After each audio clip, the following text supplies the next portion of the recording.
దేవునికి మహిమ కలుగును గాక. ప్రభు పేరట మీ అందరికి వందనాలు, శుభాలు. మరణాత. బాగున్నారా? మీ అందరూ బాగున్నారని తలంచుచు మన ప్రభువును రక్షకుడైన యేసుక్రీస్తు యొక్క దివ్యమైన నామమున మీ అందరికీ శుభాలు, వందనాలు తెలియపరుస్తున్నాను. ప్రియులారా, ఈ సాయంకాల సమయంలో దేవుని వాక్యము నిమిత్తము మనము ప్రార్థన చేయొచ్చు. ఆయన సన్నిధిలో విజ్ఞాపన చేసే వారముగా ఉండవలసిన వారమై ఉన్నాం. రండి ప్రార్థన చేద్దాం. ఈ దినము దేవుని యొక్క రక్షణ గురించి వార్త, రక్షణ ప్రార్థన చేసుకుందాం. పరిశుద్ధుడైన మా ప్రేమ గల మా ప్రభువా, నీకు వందనాలు, స్తుతులు, స్తోత్రాలు, వందనైన ప్రణతులు చెల్లిస్తున్నాను. ఈ సమయంలో నిన్ను స్తుతించుటకు, నిన్ను ఆరాధించుటకు, నిన్ను కొనియాడటకు, నిన్ను నాయన గణపరచుటకు మాకు ఇచ్చిన గొప్ప అదృష్టాన్ని బట్టి, భాగ్యాన్ని బట్టి వందనాలు. నిత్యము దూతల చేత పరిశుద్ధుడు పరిశుద్ధులని కొనియాడబడుతూ కీర్తించబడుచున్న ఓ ప్రభువా, నీ వందనాలు, స్తోత్రాలు చెల్లిస్తూ సమయంలో నీ దేన దాసుడని నేను నీ లేఖనమును చేతపట్టి నీ ఎదుట, నీ బిడ్డల ఎదుట నిలుచున్నన్ను నా తలంపులు మరుగు చేసి నీ ఆలోచన చేత, నీ తలంపుల చేత, నీ ఉద్దేశము చేత, నీ మాట చేత నీ బిడ్డలను నాయన బలపరిచి నీ రాజ్యముకు వారసులుగా సిద్ధపరచమని క్రీస్తు నామమును అడుగుచున్నాను మా పరమ తండ్రి, ఆమేన్. మన తండ్రి అయిన దేవుని సహాయము సదా మనకు తోడై ముందుకు నడిపించునుగాక, ఆమేన్. ప్రభునందు ప్రియా దేవుని ప్రియా స్నేహితులారా, సహోదరులారా, ప్రభు పేరట మీ అందరికీ శుభాలు తెలియపరుస్తున్నాను. రోమాపత్రిక 10వ అధ్యాయములో రక్షణ అనే మాటను మనకు దేవుడు అందిస్తున్నాడు. రక్షణ కొరకు మనుషుడికి కావలసింది రక్షణ, మనుషుడికి కావలసింది మోక్షం, మనుషుడికి కావలసిన విమోచన, మనిషికి కావలసిన విడుదల, మనిషికి కావలసిన మోక్షం, మనిషికి కావలసిన దేవునితో జీవించటం. ఈ అంశాలన్నీ కూడా లేఖనము ద్వారా అనేక రకాలుగా దేవుడు అందిస్తూనే ఉన్నాడు. అయితే ఇక్కడ మనం గమనించినప్పుడు ప్రియులారా, ఒకసారి మనం గమనించడం 10వ అధ్యాయం 1వ వచనంలోని ఈ అధ్యాయంలో కనబడుతున్న మాటలు మనం ఒకసారి, సహోదరులారా, ఇశ్రాయేలీయులు రక్షణ పొందవలెనని నా హృదయ అభిలాషయు, వారి విషయమై నేను దేవునికి చేయు ప్రార్థన ఉన్నది. అంటే ఇశ్రాయేలు నిమిత్తము, ఈ లోకములో మానవుల నిమిత్తము ఎవరు ప్రార్థన చేస్తున్నారు? భక్తులైన వారు ప్రార్థన చేస్తున్నారు. ఈరోజు సేవకులు చేసే పని ఏంటంటే రక్షణ కొరకు ప్రార్థన చేయాలి, విడుదల కొరకు ప్రార్థన చేయాలి, ఏమంటే ఆత్మ కొరకు ప్రార్థన చేయాలి, మేలు కొరకు, ఆశీర్వాద కొరకు ప్రార్థన చేయాలి, విడుదల కొరకు ప్రార్థన చేయాలి, వ్యాధుల కొరకు ప్రార్థన చేయాలి, మోక్షము కొరకు ప్రార్థన చేయాలి. ఇవాళ చేసేది ఏంటంటే అభివృద్ధి, అభివృద్ధి, అభివృద్ధి, అభివృద్ధి. ఏంటి అభివృద్ధి? దేంట్లోంచి వస్తుంది అభివృద్ధి? ఎలాగొస్తుంది అభివృద్ధి? దేనివల్ల సంపాదించుకున్నాం అభివృద్ధి అనే ఆలోచనలోకి మనుషులు లేరు. ఎందుకంటే ఇక్కడ అంటున్నాడు రక్షణ. ఈ రక్షణ అనేది ఎక్కడి నుంచి రావాలి? ఎక్కడి నుంచి విడుదల రావాలి? ఎక్కడ మేలు కావాలి? ఎక్కడ నీ కాపుదల దొరుకుతుంది అనేది మనం చాలా మటుకి లోకరత్నం చూస్తే, ఒకవేళ ఎవరైనా శోధనలో, వేదంలో, బంధికుల్లో ఉన్నప్పుడు ఎక్కువగా ఆశ్రయించేది కోర్టుని, పోలీసు వారిని ఆశ్రయిస్తారు. మొదట పోలీసు వారిని, రెండోది కోర్టుని ఆశ్రయించినప్పుడు అప్పుడు వారిద్దరి వల్ల కానప్పుడు వాళ్ళు ఇంకా దేవుని మీద ఆధారపడతారు. ప్రియులారా, మొదటగానే దేవుని మీద ఆధారపడినప్పుడు దేవుడే తన మార్గమును చూపించి ఎవరిని ఎక్కడకు రక్షణ, ఎవరికి ఎంత రక్షణ ఇవ్వాలో ఆయనకు తెలీదా? తెలుసు. వాళ్ళు ఇశ్రాయేలు ప్రజలని రక్షణలోకి నడిపించటకు, రక్షణ అంటే శోధనల నుండి, వ్యాధుల్లో నుండి విడుదల చేయటకు దేవుడు ఎంతగా ప్రయత్నం చేశాడు. ఇశ్రాయేలు ప్రజలు ఎలాంటి వారు? ఇశ్రాయేలు దేవుడు ఎటువంటి వాడు? ఇశ్రాయేలు దేవుడు ఎంత శక్తిమంతుడు! ఏమండి, ఎవరైతే బందీగా ఉంచాడో, ఎవరైతే మూర్ఖంగా ఇశ్రాయేలు పిల్లలైన వారిని వేధిస్తున్నాడో వారే అన్నాడు, అంటే ఫరో రాజు అన్నాడు, ఇగో ఆయనే నిజమైన దేవుడని. ఆయనే సాక్ష్యం ఇచ్చాడు. ఫరో రాజు ద్వారా దేవుడు ఘనతను పొందాడు. ఇలా నీవు నేను దేవుని పిల్లలుగా ఉంటూ, దేవుని బిడ్డలుగా పిలువబడుతూ, మన ఎటువంటి రక్షణలోకి ఎటువంటి మోక్షంలోకి, ఎటువంటి మార్గములోకి, విడుదలలోకి మనం రాలేకపోతున్నాం. రక్షణ, ఈ రక్షణ ఎవరి కొరకు? నీకు రక్షణ ఉందా? విమోచన ఉందా? విడుదల ఉందా? అంటే కనపడుతున్న వాక్య గ్రంథంలో దేవుని యందు ఆసక్తి గల వారై వారిని గురించి సాక్ష్యం ఇచ్చుచున్నాను. అయినను వారి ఆసక్తికి జ్ఞాన అనుసారమైనది కాదు. ఎలయనగా వారు దేవుని నీతిని ఎరగక స్వనీతిని శాపింపగోరుచు దేవుని నీతికి లోబడలేదు. సాతాని సంబంధమైన జీవితానికి లోబడిన వారు రక్షణ ఏంటో తెలియదు వారికి. దేవుని నీతిని ఎడల నీ చుట్టూ వైపైలాగా అయస్కాంతాల నీ చుట్టూ తిరిగినా కానీ మనం గమనించాం.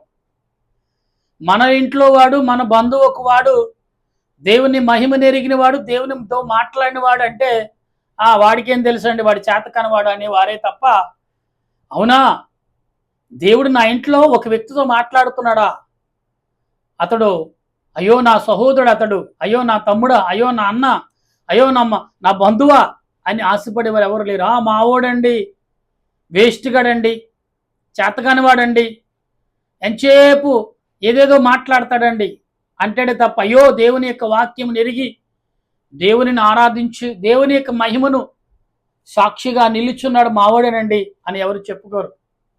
ఎందుకంటే వాడి వల్ల ఏదో శోధన వచ్చేస్తుంది, వాడి వల్ల ఏదో వచ్చేస్తుంది. కానీ అవతల వారి వల్ల వచ్చే రక్షణ నీకు విముక్తిని దాయిచేస్తున్న సంగతి నీకు తెలియదు.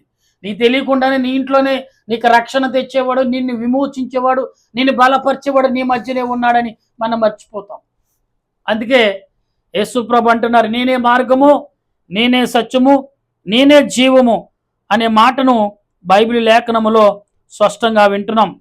నా ప్రియ దేవుని బిడ్డలారా, దేవుడు అందించున్న ప్రతి మాట ఆత్మ సంబంధమైన మాటలుగా, ఆత్మ సంబంధమైన విమోచనగా మనం భావించగలుగున్నామా?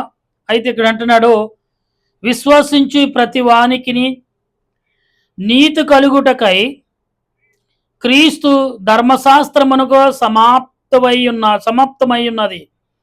ధర్మశాస్త్ర మూలమగు నీతికి నెరవేర్చువాడు దాని వలనే జీవించునని మోషే రాయించున్నాడు. అంటే దేవుని యొక్క ధర్మశాస్త్రముకు ఎప్పుడైతే ఎప్పుడైతే లోబడతావో ఆయన ధర్మశాస్త్రం నిన్నేం చేస్తుంది? నిన్ను కడుతుంది. అవునండి, ప్రియుల రక్షణ అనే వస్త్రమును మనం తొడిగినప్పుడు ఆ వస్త్రం నీకు ఎలాగుందంటే రక్షణగా ఉంటుంది. సాతాను యొక్క శోధన, వేదన, బాధ, ఇబ్బంది ఏది రాకుండా నిన్ను రక్షించు. అందుకే రక్షణ గోడ కట్టుకుంటారు చాలామంది, రక్షణ వస్త్రాలు తొడుక్కుంటారు చాలామంది. అంటే కంటికి కనపడవు, కానీ ఆత్మ సంబంధమైన రక్షణ నువ్వు కలిగి ఉంటే దేవుడు విమోచన చేస్తాడు. విమోచన అంటే నువ్వు రక్షణ కలిగి ఉన్నావు కాబట్టి, రక్షణలో నువ్వు జీవిస్తున్నావు కాబట్టి. ఇక్కడ అంటున్నాడు, అయితే విశ్వాసం మూలముగా నీతి, ఇక్కడేమన్నా విశ్వాసము కలిగిన నీతి, అయితే విశ్వాసమైన నీతి ఇలాగు చెప్పుచున్నది, ఎవడు పరలోకము ఎక్కుపోవును అనగా క్రీస్తును కిందకు తెచ్చుటకు, లేక ఎవడు అగాధములోనికి దిగిపోవును అనగా క్రీస్తును మృతుల నుండి పైకి తెచ్చుటకును అని నీవు నీ హృదయములో అనుకునవద్దు. అదేమని చెప్పుచున్నదని వాక్యము నీ యొద్దను, నీ నోటను, నీ హృదయములను ఉన్నది. అది నేను ప్రకటించు విశ్వాస వాక్యమే. ఇది అపోస్తలుడైన పౌలు అంటున్నాడు, నీలో ఉన్న వాక్యము, నీలో ఉన్న నిలుచిన వాక్యం, అది రక్షణ సంబంధమైన వాక్యము, రక్షణకు తెచ్చే వాక్యము, రక్షణలోకి నడిపించే వాక్యం, రక్షణ అనేది నీకు చూపించే వాక్యం అని దేవుడు చెప్తున్నాడు. ప్రియులరా, గమనించండి ఒకసారి. రక్షణ అనేది సామాన్యమైనది కాదు. అందుకే రక్షణ వార్త నశించుచున్న వారికి వెర్రితనము కానీ, రక్షించబడుచున్న వారికి తేటతనము కానీ దేవుడే ప్రకటించినట్టుగా కనబడుతుంది. అయితే ఇక్కడ అంటున్నాడు, అదేమనగా యేసు ప్రభు అని నీ నోటితో ఒప్పుకొని దేవుడు మృతులో నుండి ఆయన లేపునని నీ హృదయములందు నీ హృదయముందు విశ్వాసమించిన ఎడల నీ హృదయములో విశ్వాసమించిన ఎడల నీవు రక్షింపబడుదువో. అంటే దేవుడు నా హృదయంలో ఉన్నాడు, నాతో ఉన్నాడని నువ్వు ఎప్పుడైతే తలస్తావు నీకు రక్షణ దొరికేసినట్టే. నువ్వు పాపము నుండి విమోచన నుండి ఆనాడు పోపులైన వారంట ఒక చిన్న గదిలో కూర్చుని గది చుట్టూ గ్లాసు లేకపోతే బెజ్జాలు కలిగిన మనిషి కనిపట్టుగా కూర్చున్నవాడంట. స్వరం మాట వినపడేదంట. ఏమంటే ఆ పత్రాలు రాసి ఇదిగో పాపము చేస్తే దీనికి ఎంత డబ్బు కట్టాలి, వ్యభిచారం చేస్తే ఇంత డబ్బు, ఇది ఇలాగని ఒక పత్రం రాసి వాడికి టిక్కి పెట్టి దానికి డబ్బులు జమ కట్టడానికి వచ్చి, అయ్యా అప్పుడు ఏమన్నారు, అయ్యా నీ పాపాలు చేశానా, నీ పాపాలు క్షమించబడ్డాయి, వెళ్ళిపో. మళ్ళీ కొత్త పాపాలు చేసేట్టు. ఇది రక్షణ సంబంధమైన వార్త కాదు. అది సాతాను యొక్క ఊబులో ఉన్న వాడిని పైకి లేకదీటిపోయి ఇంకా పై మీద తల మీద కాలేసి ఊబులోకి తొక్కేసినట్టుగా ఉంది ఈ మాటలు. అలాంటి మాటలు ఈ లోకంలో చాలా ఉన్నాయి. అందుకే రక్షణ కంటే మోక్షము కంటే రక్షించేవాడి కంటే భక్షించేవాళ్ళు ఎక్కువైపోయారు ఈ లోకంలో. అది సేవకులైనా బోధకులైనా ఈ లోకం అంతా కూడా భక్షించేవారే. రక్షించేవారు ఎవరు కనిపించట్లేదు. ఒకవేళ రక్షించేవాడు వస్తుంటే నీవేమిస్తావు? నేను రక్షించాలి, నీ కొరకు ఉపవాసం చేయాలి, నీ కొరకు ప్రార్థన చేయాలంటే నాకేంటి ప్రయోజనం అనేవాళ్లే తప్ప నిజముగా దేవుడు మానవులు రక్షించుటకు ఆయన పిల్లలైన వారిని రక్షించడం నన్ను ఏర్పరచుకున్నాడు, నేను రక్షణలోకి రక్షించాలని ఆలోచన ఎవరో ప్రార్థన చేయట్లా. చేసేవారు ఎవరైనా ఉంటే వారి పాదాలు కడిగి నీళ్లు నెత్తి మీద వేసుకోవచ్చు. యాలయనగా నీతి కలుగునట్లు మనుషుడు హృదయములో విశ్వాసించును, రక్షణ కలుగునట్లు నోటితో ఒప్పుకొనును. ఏమనగా ఆయన యందు విశ్వాసముంచు ఎవడను సిగ్గుపడనని లేఖనమును చెప్పుచున్నది. ఆయన యందు విశ్వాసముతో ఎవడైతే ఉన్నాడో వాడు ఎప్పుడు సిగ్గుపడడండి. సిగ్గుపడి పని ఎందుకుండా వాడే గర్వంగా తలెత్తుకుని తిరిగేవాడుగా ఉంటాడు. 10 మందిని ప్రేమించేవాడుగా, 10 మందికి యథార్థంగా నడుచుకునేవాడుగా, 10 మందిని బలపరిచేవాడుగా ఉంటాడు. ప్రియుల వాడు సిగ్గుపడే పని ఏముంది? అందుకే సిగ్గుపరిచేవారు చాలా మంది ఉన్నా కానీ సిగ్గుపడని దేవుడు నా పక్షాన ఉన్నాడు, నా పక్షం యుద్ధము చేసేవాడని నువ్వు ఎప్పుడైతే అనుకుంటున్నావో సిగ్గుపడే పని లేదు. నువ్వు ఒకసారి ఆలోచించండి. మీరు సిగ్గుపడే పని ఉండదు. ఎందుకంటే ఆత్మ సంబంధమైన క్రియలు, ఆత్మ సంబంధమైన ఆలోచన, ఆత్మ సంబంధమైన పనులు నువ్వు ఎప్పుడైతే చేస్తున్నావో నువ్వు సిగ్గుపడే పనులు నువ్వు చక్కగా గర్వంతో దేవునికి సాక్షిగా నిలబడతావు. అందుకే రక్షించబడుట అంటే రక్షణ కొరకు నువ్వు ఎదురు చూడాలి. మోక్షానికి చేరే భాగ్యం నువ్వు కలిగి ఉండాలి. అందుకే రక్షణ అంటే ఇక్కడ అంటున్నాడు, యూదుడని గ్రీసు దేశస్థుడని భేదము లేదు, ఒక్క ప్రభువే అందరికీ ప్రభువైండి తనకు ప్రార్థన చేయి వారందరిని ఎడల కృప చూపుటకు ఐశ్వర్యవంతుడై ఉన్నాడు. అంటే దేవుడు అన్యుడని, మరొకవాడని, మరొకవాడు యూదుడు, సమరయుడు, ఇలాగంటే మనం అనేకమైన భేదాలు కులాలు కలిగి ఉన్నాం కదా ఈ లోకంలో. మీరు ఎవరు ఏం కులం కలిగి ఉన్నా కానీ దేవుడు ఒక్కడే. యేసు ప్రభుని వెంబడించిన వాడు ఒక్క రీతిగానే ఉంటాడు, ఒకే రీతిగా రక్షణ కలిగి ఉంటాడు అన్నారు. నిజమే కదా? అందుకే రక్షణ సువార్త పొందుకోండి ప్రియులారా, రక్షణ సువార్త లేనివారు నశించిపోదురు ప్రియులారా అనే మాటను ఇక్కడ లేఖనము ద్వారా మనం వింటున్నాం. అందుకే రక్షణ అనే భాగము, రక్షణ అనే వార్త ఎటువంటిదంటే మనుషులకు మోక్షాన్ని చేర్చేదిగా ఉంది, మనుషులను ప్రేమించేదిగా ఉంది, మనుషులను బలపరిచేదిగా ఉంది, మనుషులను ఆదరించేదిగా ఉంది. నా ప్రియమైన సహోదరులారా, మనుషులను ప్రేమించేదిగా, మనుషులను ఆదరించేదిగా ఉంటుందనే విషయం మీరు ఎరిగి ఉన్నారా? ఎలాగ ఎరిగి ఉన్నారు? ఏ రకంగా ఎరిగి ఉన్నారు? ఏ రకంగా తలంచి ఉన్నారు? మీరు ఒకసారి ఆలోచించండి. ఇక్కడ ఏమంటున్నాడు? ఏలయనగా ప్రభు నామమును బట్టి ప్రార్థన చేయవాడెవడును ఇక్కడ ఏమనుసురా, ఏలయనగా ప్రభు యందు ఎవడైతే ప్రార్థన చేయనో చేస్తాడు వాడు రక్షణ పొందుతాడు. అంటే ఆటోమేటిక్గా ప్రార్థన చేస్తే రక్షణ వచ్చేసినట్టంటే, ప్రార్థన బాప్తీసం తీసుకోకుండా రక్షణ ఎలా వస్తుందండి? ప్రార్థన అనేది నీ నోటి మీద పలికినప్పుడు దేవుడు నీ ఎదుట ఆల్రెడీ దేవదూతలు రక్షణ మార్గంలో ఎలా నడవాలో, రక్షణ పొందక ముందే నువ్వు రక్షించబడాలంటే, రక్షణలోకి రావాలంటే ఏ రకంగా జీవించాలో, ఏ రకమైన జీవితాన్ని కలిగి ఉండాలో, ఏ రకంగా మాట్లాడో, ఎలా నడవాలో, ఎలా జీవించాలో, ఎలా ప్రవర్తించాలో, ఎలా నీ ప్రయాణం, నీ పనులు చేయాలో అన్నీ నేర్పుతారండి వచ్చి. ఎప్పుడు రక్షణలోకి వస్తున్నాను అనుకుని నువ్వు ప్రార్థన చేసేటప్పుడు దేవదూతలు వచ్చాడ ప్రార్థన నేర్పుతారంట. ప్రార్థన ఎలా నేర్పాలో, నువ్వు ఎలా మాట్లాడాలో, తల్లిదండ్రులతో కుటుంబంతో ఎలా నడవాలో అన్ని రకాల్లో నేర్పేవారు దేవదూతలు అంట. దేనివల్ల? రక్షణ అనే ప్రార్థన కొరకు నువ్వు ప్రార్థించినప్పుడు. ఎప్పుడైతే మనం ఆలోచిస్తున్నామో, ఎప్పుడైతే ప్రార్థన చేస్తున్నామో, ఖచ్చితంగా అటువంటి రక్షణ ప్రార్థనలోకి మనం రాగలుగుతాం. అయితే ఇక్కడ అంటున్నాడు ఆయన, వారు విశ్వాసింపని వారికి ఎట్లు ప్రార్థన చేయుదురు, వినని వానికి ఎట్లు విశ్వాసించుదురు. అంటే వినని వానికి ఎలాగ విశ్వాసం ఉంటుంది, విశ్వసించుదురు వాళ్ళు.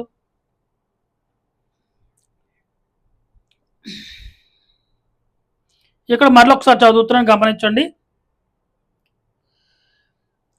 వాడు రక్షింపబడును, వారు విశ్వాసింపిన వారికి ఎట్లు ప్రార్థన చేయుదురు, వినని వారికి ఎట్లు విశ్వాసించుచుదురు.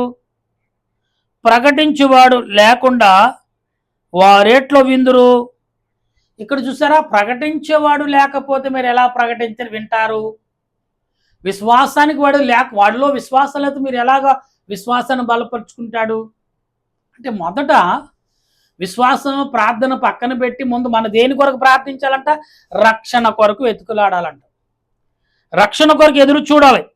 ఈ రక్షణ కొరకు ఎప్పుడైతే నువ్వు ఎదురు చూస్తున్నావో ఖచ్చితంగా నీ జీవితానికి ఏం దొరుకుతుంది?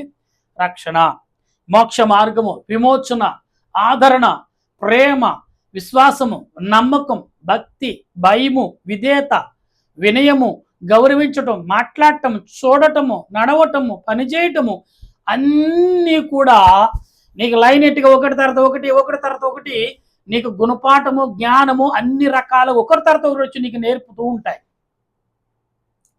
చూడండి ప్రియులారా, కోస్తా వాళ్ళు మరి విందులు జరిగినప్పుడు వారి పెళ్లిల్లో వారి గొప్పతనాన్ని చూపిస్తారు. భోజనం ప్రియులు అంటారు కదా, అలాగే వాళ్ళు మొన్న 600 చిల్లర ఐటెం పెట్టారంట భోజనం ఆకు మీద. 600 ఐటమ్ అంటే ఎక్కడ తింటారండి? పెట్టారు వాళ్ళు. స్వీట్లు ఎన్ని రకాలు ఉన్నాయో, పులుపు ఎన్ని రకాలు ఉన్నాయో, కమ్మతనం ఎన్ని రకాలు ఉన్నాయో, ఏమైనా అన్ని రకాలు కలిగిన మరి పిండి వంటలు, అన్ని రకాలు కలిగిన కూర వంటలు, భోజన వంటలు, బిర్యానీలు అన్ని రకాలు పెట్టారండి. ఎందుకని? అన్ని రుచులు ఉన్నాయి మా ఆంధ్రాలో, అన్ని రుచులు ఉన్న మా దేశంలో, అన్ని రుచులు ఉన్న మా ప్రాంతంలో, మేము అన్ని రుచులతో మేము ఆనందంగా ఉన్నాము అని చెప్పడానికి చెప్తున్నారు ఋషులు. కాబట్టి ఈ రోజున ఆనందం, రక్షణలో నువ్వు రావాలి. రక్షణలో ఉన్నప్పుడు నీ ఆనందానికి అంతులను, నీ ఆనందాలకు ఎవరు కూడా హద్దులు గోడ కట్టలేరు. అందుకే ఆ రక్షణ సువార్త నశించుచున్న వారికి వెర్రితనము గాని, రక్షించబడుచున్న వారికి తేటతనము గాని వెలుగులో వారు నడుస్తారని సెలవిచ్చిన వాక్యమును అంటే ఆదరణ దేవదేవుడి సాయంకాల పూట మనందరికి అందించి ఆయన రక్షణ మార్గములోకి మనల్ని నడిపించును గాక. ఆమేన్. ప్రార్థన చేసుకుందాం. ప్రేమగల మా తండ్రి, నీ వందనాలు.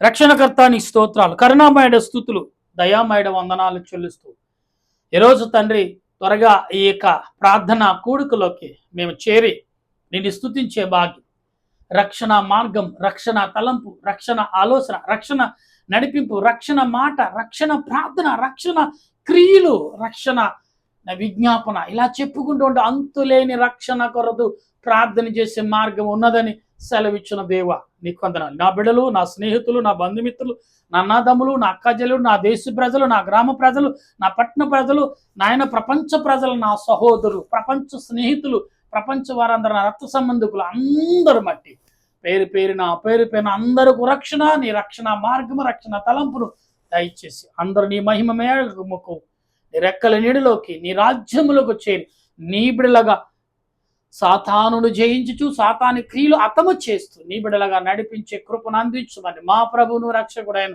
యేసుక్రీస్తు దివ్యమైన నామములు అడిగి ప్రార్థన చేయుచున్నాను పరమ తండ్రి, ఆమేన్. పరలోక మా పరమ తండ్రి నామను పరిశుద్ధపరచునుగాక, ఈ రాజ్యం వచ్చునుగాక, నీ చిత్తం పరలోకమందు నెరవేరినట్లు భూమి మీద నెరవేరును గాక. మౌనుడైన మాకు దయచేసి మా ప్రార్థన చేసి వారిని క్షమించిన ప్రకారం మా ప్రార్థన క్షమించము, శోధనకే కింద తప్పించము, రాజ్యము శక్తి మహిమ నిరంతరం ఇవ్వనావు తండ్రి, ఆమేన్. ఏసురత్మే జయం, అపాధిక ప్రవేశరత్మే జయం, అపాధిక ప్రవేశ సంపూర్ణ విజయం, అపాధికంతకల నాశనం. హల్లెలూయా హల్లెలూయా, స్తోత్రం స్తోత్రం, ఆమేన్ ఆమేన్. మన తండ్రి అయిన దేవుని ప్రేమ, త్రియేక దేవుని కృప, పరిశుద్ధాత్మిక అన్యోన్య జీవితం ఇప్పుడు ఎల్లప్పుడు సదా మీకు మీ బిడ్డలకు తోడుగా ఉండే రాకడకు సిద్ధపాటు చేసి రక్షణ మార్గం అందించును గాక. ఆమేన్ ఆమేన్ ఆమేన్. మీ అందరికి వందనాలు. మరణాతా.